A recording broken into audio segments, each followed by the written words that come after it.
Because new research suggests a different but surprising culprit might influence you and what you may eat when you're eating out.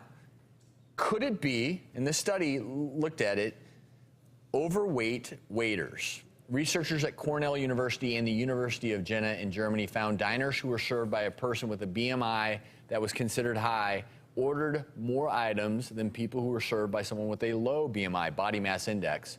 In fact, diners served by overweight people in this study 4 times more likely to order dessert, and they ordered almost 20% more in terms of alcoholic beverages.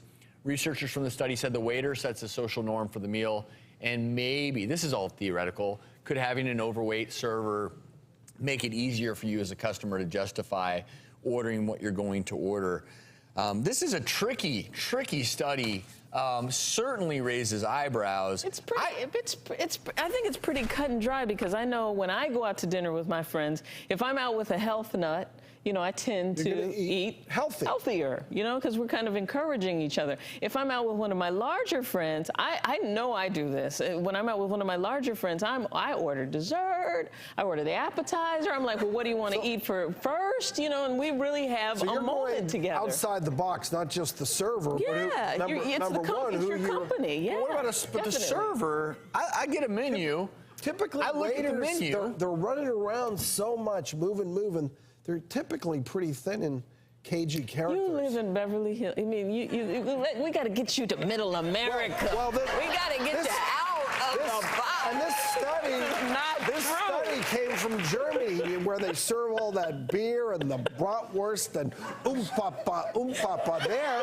I mean, I can see it that if a big old German waiter offering all this stuff. The doctors need to go on tour. We got to get Dr. Ordon out of Beverly Hills.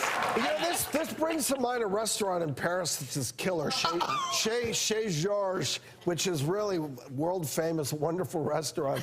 And George is the owner, but he also serves as the waiter, and he's a big man. And when he says, "Oh, you must have this, you must have these," and the dessert and the bread and all that, you don't say no to George. So there you go. So in my series, I think it does have an impact. Yes. I think, and again, this was a study, so I can't debunk it, but when you're ordering, yeah, who you're with may influence you, but I get a menu. I'm not even paying attention to the server. Now, if they come by and they say, "Oh, you have to try this great dessert and it's on the house," I'm not turning it down. Yeah.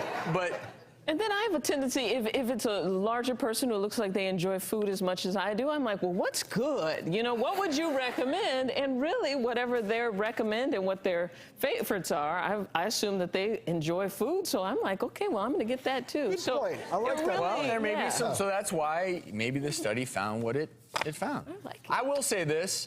I think that it's important whether you're eating at home or you're eating out, because this is just my humble opinion. I think I have a big belief in, you know, you need to decide what you want, and you shouldn't let others influence what you want to eat. I mean, at the end of the day, it's your life, it's your body, it's your health. Make the choice that you want.